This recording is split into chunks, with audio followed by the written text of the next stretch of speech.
Donc, 3 experts. Alors, ce seront des experts, des chefs d'entreprise, des chercheurs, des témoins, enfin bref.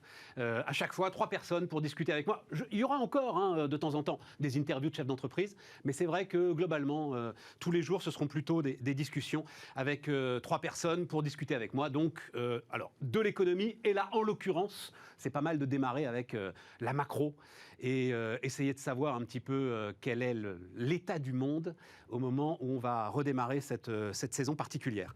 Wilfried Galland avec moi. Salut Wilfried. Salut Stratégiste, Montpensier Finance. Nicolas Gutzmann. Bonjour Nicolas. Bonjour. Responsable de la recherche et de la stratégie macroéconomique à la Financière de la Cité. Et Christopher Dembick. Salut Christopher. Donc toujours chez Saxo, mais on va en dire un mot. Administrateur de... alors, Substrate AI, c'est ça Tout à fait, voilà. Exactement. Qui va faire une IPO en octobre. Ouais. Je m'étais dit, en finissant le sommaire, que j'allais démarrer en vous posant une question. J'ai oublié la question. Tu ne sais pas quelle était la question? It's still the economy stupid. Voilà.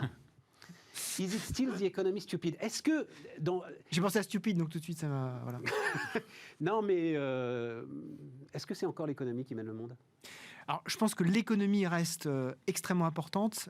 La partie politique et la partie poids des États, poids des nations, poids de tout ce qui concerne la souveraineté, influence de plus en plus l'économie. C'est-à-dire que l'économie est de plus en plus sous l'influence du politique. Ça reste toujours... Le résultat économique pilote énormément de choses. Par exemple, on sait que le résultat en termes de chômage, le résultat en termes de pouvoir d'achat, le résultat en termes d'inflation a un impact direct sur les événements, et on va en parler, sur les événements politiques de tous les pays qui donnent la parole au peuple, globalement. Mais néanmoins, pour piloter cette économie, on a des indicateurs, on a des critères qui sont de plus en plus des critères qui ne sont plus des critères économiques, qui ne sont plus des critères financiers, qui sont des critères de souveraineté, qui sont des critères purement politiques. Donc je pense que le monde se partage aujourd'hui, et donc on est moins dans la fameuse réplique du directeur de campagne de Bill Clinton, qui effectivement à un moment donné, je crois que c'était dans un meeting à Des Moines, disait mais it's still the economy stupid, it's the economy stupid, c'est-à-dire c'est vraiment l'économie dont il faut parler. C'est James Carville, c'est ça. Hein, c'est ça aussi, mais ce n'est plus uniquement ça. Nicolas? Ouais, je pense que l'année dernière, ça a plutôt été je pense la révélation en fait que le pouvoir politique a encore un pouvoir considérable sur l'économie, alors qu'il croyait qu'il ne plus en avoir. Enfin, de moins en moins. En tout cas. Ouais. Et en fait, ce qui s'est passé l'année dernière avec les banques centrales et le pouvoir budgétaire, c'est simplement la reprise de conscience par le monde politique qu'effectivement, ils ont les moyens de faire des choses, et de façon assez réactive. Quand on compare ce qui s'est passé entre 2008 et l'année dernière, on voit notamment que la croissance repart fort, que le chômage baisse très fortement, que finalement, quand vous avez une banque centrale et un pouvoir budgétaire qui fonctionne, avec des gens qui savent à peu près le manier, et ben on a un résultat qui est satisfaisant. C'est ce qu'on voit notamment aux États-Unis, c'est ce qu'on voit aussi un peu en Europe, mais peut-être dans une moindre mesure, mais surtout aux États-Unis.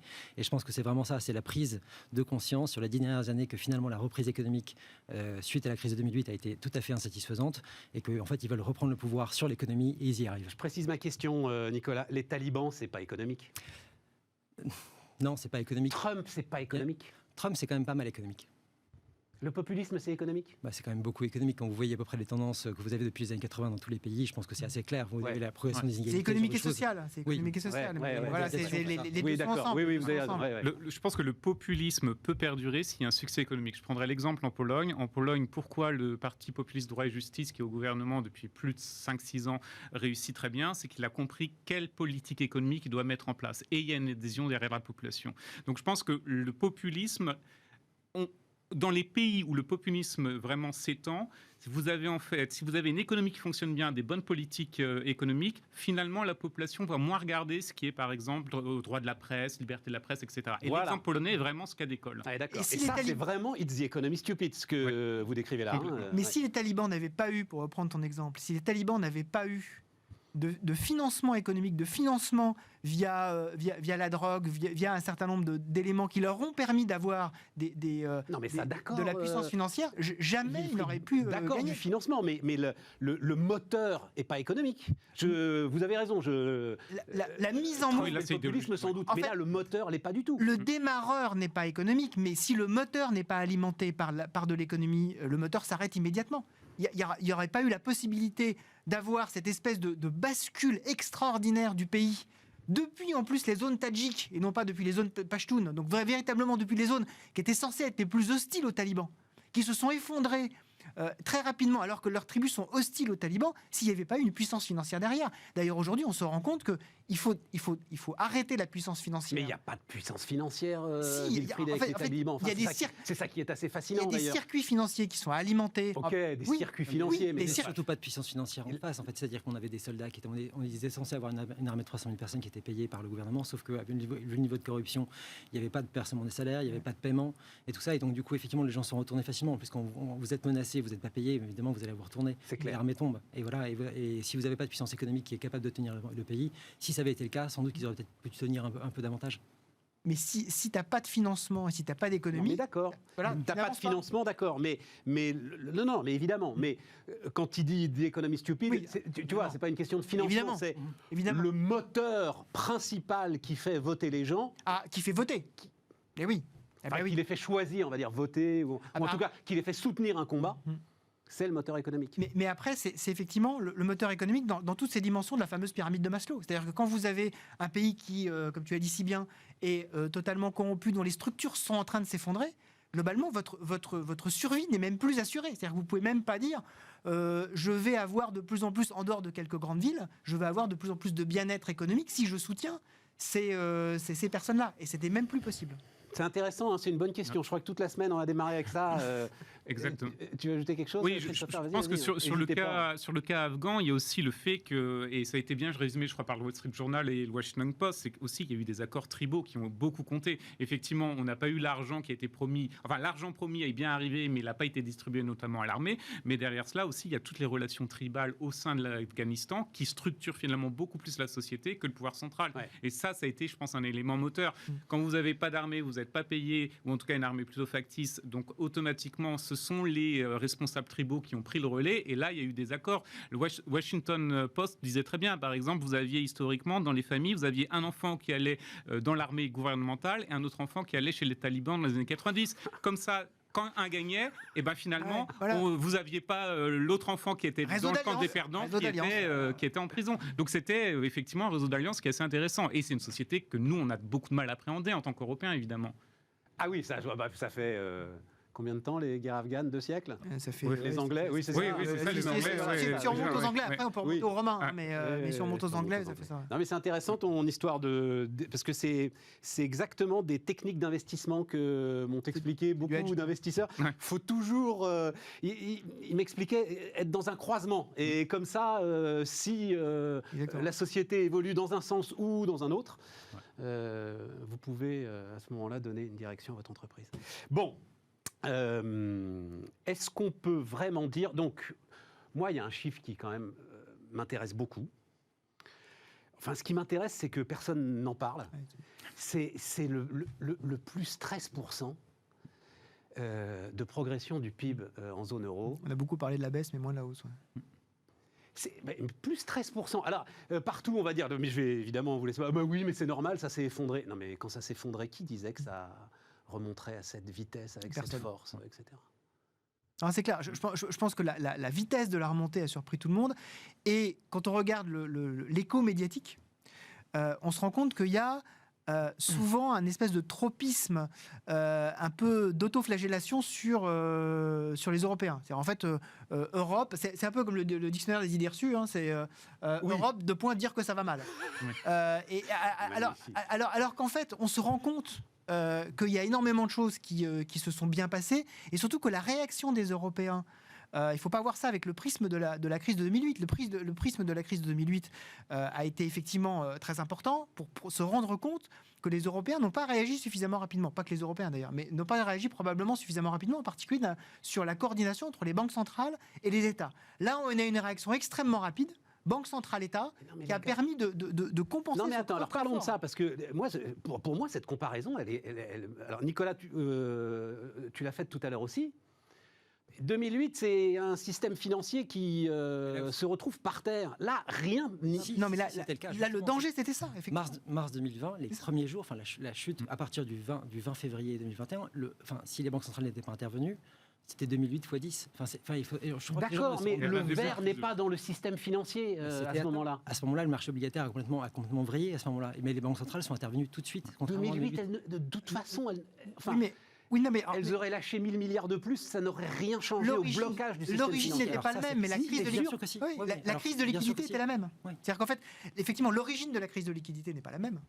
Mais le fait qu'il n'y avait plus de liquidité dans le système, et donc pourquoi il n'y avait plus de liquidité? Parce qu'à un moment donné, parce que les banques ne voulaient pas le faire tourner. Et tu aurais mis 1000 milliards de fonds propres dans les banques. Mais Stéphane, c'est la même chose. C'est la même chose. 2008, plus personne ne se faisait confiance.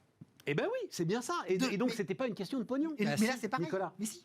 Pour moi, 2008 est une crise monétaire. C'est une absence de réaction suffisamment forte des banques centrales dès la fin de l'année 2007. Ce qui est assez surprenant, c'est quand vous regardez les minutes de la Fed décembre 2007, vous voyez qu'il y a certains gouverneurs qui sont tout à fait alarmés de la situation et qui prédisent ce qui va se passer en 2008. Je parle de Mishkin notamment, qui a démissionné d'ailleurs 3 mois avant septembre, donc à peu près au mois de juin de la Fed.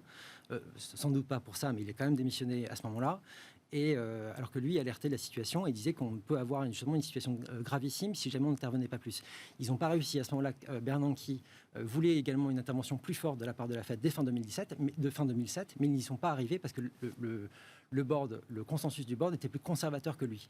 Ce qui est intéressant, c'est qu'au fur et à mesure des années, Bernanke a réussi à faire adopter à la Fed sa vision à lui, qui était plus souple. Mais à ce moment-là, et la Fed était trop conservatrice, ne parlons pas de la BCE avec Jean-Claude Trichet qui était... Ah bah oui, lui, il remonte les taux d'intérêt. On est d'accord, mais ta conviction de chercheur, c'est que s'il y avait eu un arrosage en 2008 comparable à celui qu'on a eu en 2020, la crise aurait été largement évitée. Ouais. Et surtout avec la rapidité. Je pense que c'est la rapidité d'action qui est essentielle.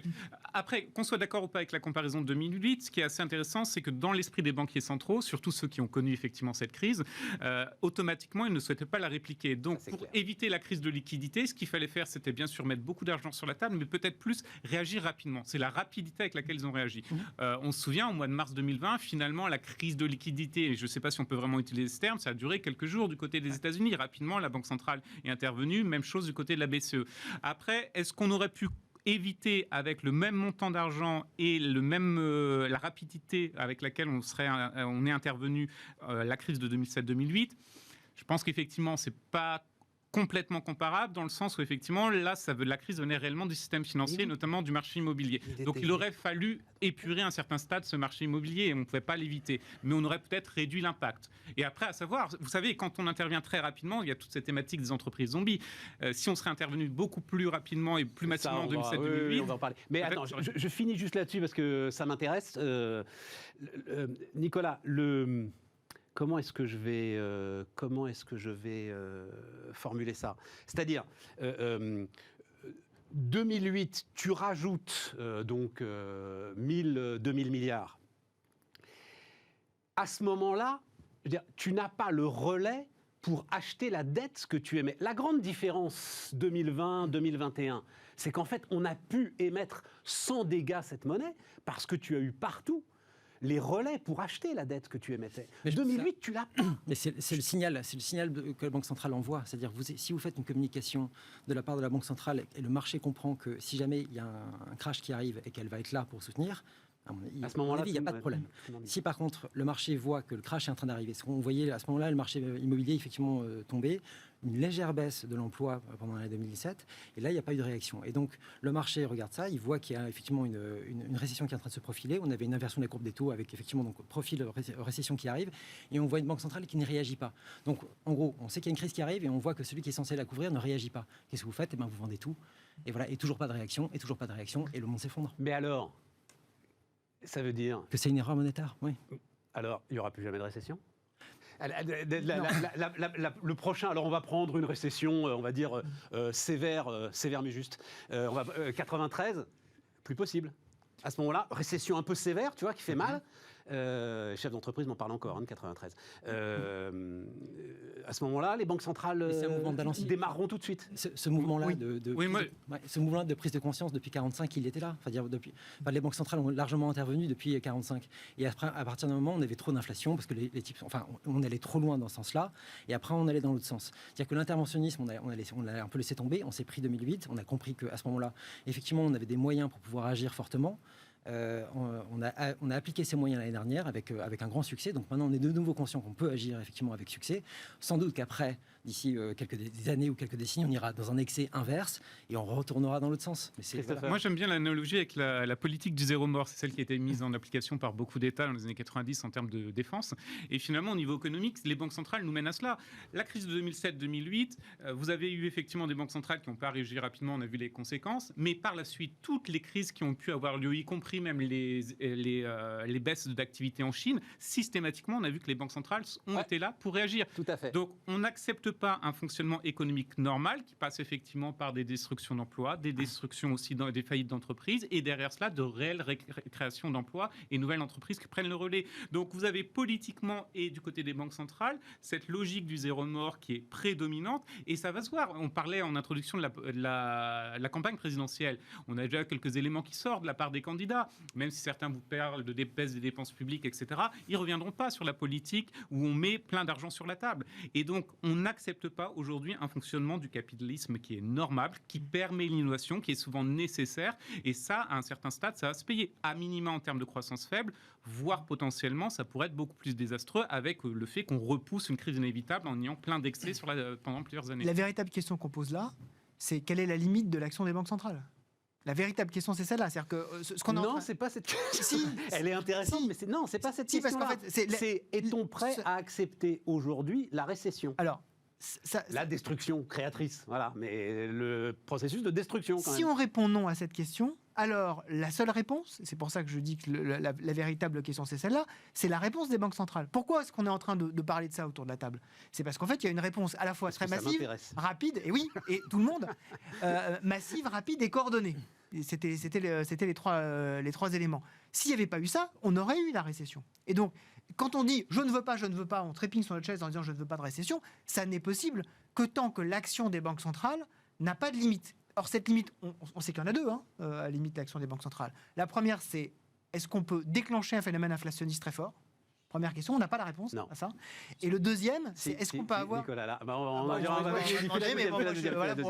aujourd'hui, moi, j'ai pas la réponse, et donc je serais très intéressé de l'avoir.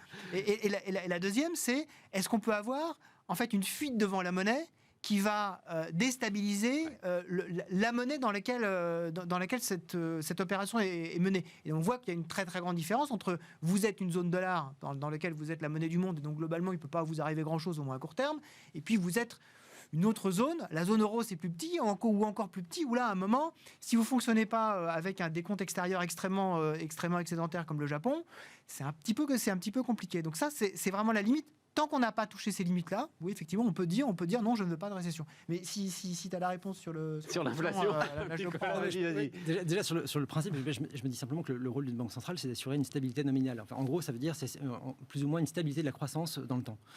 C'est son rôle. Le cas de 2008, c'est pas ce qu'il y a dans le traité, c'est pas ce qu'il y a dans le traité. C'est l'interprétation. C'est l'interprétation qu'on peut en prendre, et c'est aussi celle qu'on peut avoir aux États-Unis. C'est intéressant ça. On va chercher ça. En gros, c'est de dire aux entreprises. Donc ça veut dire d'interdire la récession. Plus ou moins, oui. Ensuite, on peut avoir la croissance. Je parle en nominal. Donc, parfois, il y a la croissance réelle qui va un peu s'effondrer parce qu'il y a un choc ou je sais pas quoi. On va remplacer ça par un peu d'inflation. Mais voilà, en nominal, on est stable. Ce qui veut dire que, comme les entreprises et les salariés raisonnent, eux, en termes de salaire et en termes de chiffre d'affaires, c'est de se dire, par exemple, pour la zone euro, c'est 4% tous les ans. Et 4% tous les ans, moi, je suis chef d'entreprise et je sais que 4% de croissance tous les ans dans la zone. Et là, je peux investir. En nominal, oui. D'où la limite inflationniste. On peut investir et voilà, et j'ai une visibilité qui est parfaite. Et là, j'y vais à fond. Et donc très bien. Ça, c'est le principe. Sauf qu'en 2008, on s'est rendu compte que, alors, pour les premières années de la BCE, entre 1999 et 2008, cette stabilité nominale, c'était un métronome. C'était 4% tous les ans, c'était parfait. Et après 2008, ça s'est complètement craché. Donc, nominal, c'est en prenant en compte l'inflation. Oui, c'est ça. Voilà. C'est ça. En fait, et en gros, ça s'est réduit plus ou moins de 40% après 2008, on a une baisse de 40%. Donc la stabilité nominale n'a pas du tout été respectée, ce qui a produit en fait une espèce de récession, de contraction de la zone euro en termes d'investissement notamment, parce que les chefs d'entreprise, ils savent que en gros, dans les années à venir, leur croissance va être plus faible que celle qui a été les années précédentes. Du coup, j'investis moins. du coup j'ai moins de résultats, du coup j'ai une économie en fait qui est en C'est sous-régime une permanent. vision très planificatrice du truc, parce que le chef d'entreprise, il peut investir massivement, parce que, alors peut-être que la croissance macroéconomique, d'abord, je ne sais pas s'il la regarde, et puis surtout, il a envie de bouffer ses petits copains et leur part de marché. Non, mais je suis bien d'accord, mais en fait, si vous avez une croissance de 4% tous les ans, bah, c'est quand même plus facile que si vous avez 1% ou 0% de croissance tous les ans, et vous allez investir beaucoup plus. Et du coup, la compétition, elle se fait vraiment sur ce stade-là. C'est pas un truc planifié, c'est simplement le rôle du Banque centrale, hein, c'est son rôle d'assurer ça. Christopher ? Je pense que si on se projette justement pour cette question de récession, il y aura aussi un autre argument qui va être extrêmement important pour les banques centrales dans les années à venir, c'est-à-dire que vous aurez une excuse qui sera formidable sur les 10-15 prochaines années, qui est le verdissement de l'économie, qui est un processus de très long terme, qui va légitimer dans tous les cas l'action des banques centrales à un certain stade. Et je suis très certain qu'on ira bien au-delà de la révision actuelle, bien sûr, de la marge de manœuvre de la Banque centrale européenne. Lorsqu'on aura la prochaine révision, très clairement, je pense qu'on aura une banque centrale qui sera encore beaucoup plus interventionniste. Donc dans tous les cas, vous allez avoir des banques centrales qui vont être tellement présentes sur les marchés officiellement pour accompagner ce verdissement de l'économie, mais ça peut recouvrir tellement de réalités que dans tous les cas, on fera le maximum, sera l'excuse idéale pour éviter une récession. Et donc, vous êtes dans un monde où aujourd'hui, effectivement, ça relie, vous avez deux trajectoires, une politique du zéro mort des banques centrales et des politiques en général, et derrière cela, le verdissement de l'économie qui veut dire tout et n'importe quoi finalement. Et d'ailleurs, c'est la bonne excuse aujourd'hui pour financer une myriade de projets. Vous pouvez dire, on va... D'où le côté planificateur. Économie, ce que tu disais tout à l'heure, l'économie planifiée.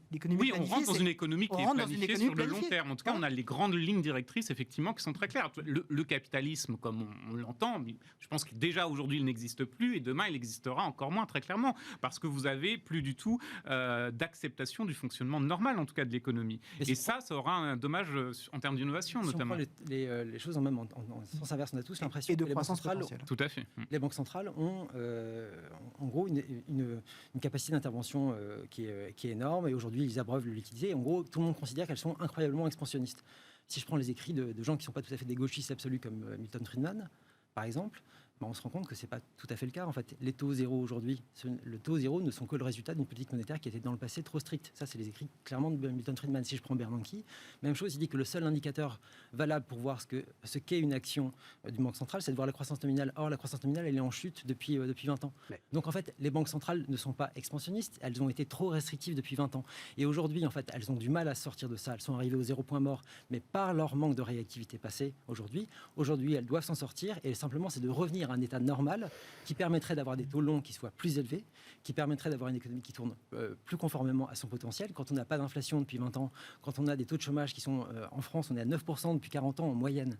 C'est quand même invraisemblable de dire, mais on est d'accord. Voilà, et que en fait, cette économie-là, elle tourne sous son potentiel depuis 30 ans. Enfin, le décollage, le décrochage de l'inflation corps en France, il date du début des années 90, ça fait 30 ans. Ça ouvre une autre question, Nicolas, mais alors là, on ne va pas ouvrir ce tiroir-là, on l'ouvrira un autre jour ensemble.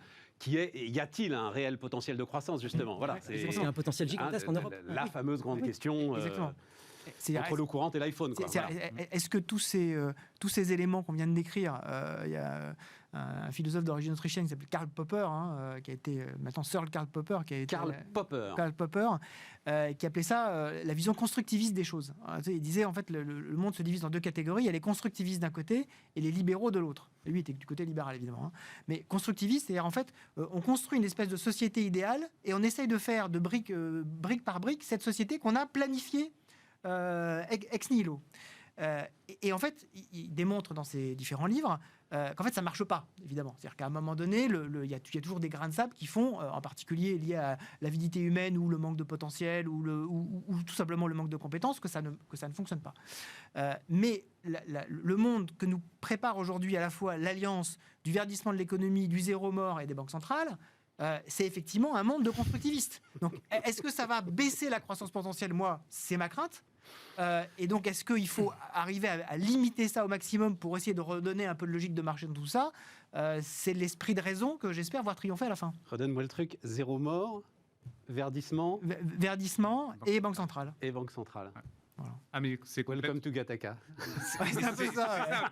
Mais on est complètement dans ce schéma-là. Et finalement, ce qui est assez intéressant, c'est que les politiques intègrent aussi cet aspect. Non, mais c'est la question. Alors, et puis après, on va marquer une petite pause. Mais juste réponse très. Comment, dans ces cas-là, si je m'appelle Emmanuel Macron, enfin, ou même si je suis responsable politique, je dis il faut réformer. Mais pourquoi réformer, les gars? À quoi ça sert de réformer? Vous n'avez pas d'argument. Mais c'est très compliqué. Il y a le jet d'eau qui arrose tout le monde en permanence. Le seul argument pour la réforme, c'est de dire justement, si on pense qu'il y a des limites à ce modèle constructiviste, On verra à ce moment-là. voilà. Non mais voilà, est-ce que je vois à ce moment-là ou est-ce que j'essaie de préparer l'avenir? Nicolas? Les prévisions de croissance de la zone euro à horizon un peu long, c'est 1,3. Enfin, c'est dramatique. Enfin, les États-Unis sont un peu de 2%. Enfin, on serait capable de faire bien davantage que ça. Si je prends les rapports, notamment sur l'investissement, ce qui se passe, enfin, le potentiel de croissance qu'on n'a pas eu justement sur les 10 dernières années, on a énormément de croissance à rattraper de ce qu'on a perdu. Et ensuite, sur la suite. Oui, mais alors, mais la réforme là-dedans? Déjà, si vous changez votre règle monétaire, vous avez quelque chose d'un peu plus proactif, on va dire, au niveau de la BCE, éventuellement une petite budgétaire qui suit un peu le rythme. Du coup, les réformes, effectivement, elles sont un peu moins importantes. Mais effectivement, ensuite, quand vous regardez aussi la recherche éco, quand vous regardez le résultat des réformes structurelles en général, c'est quand même pas brillant non plus. Je veux dire, par rapport à une politique macro, c'est plutôt de l'ordre du marginal. Une pause, un instant. Vous restez avec nous et on se retrouve et on va quand même revenir sur l'actualité.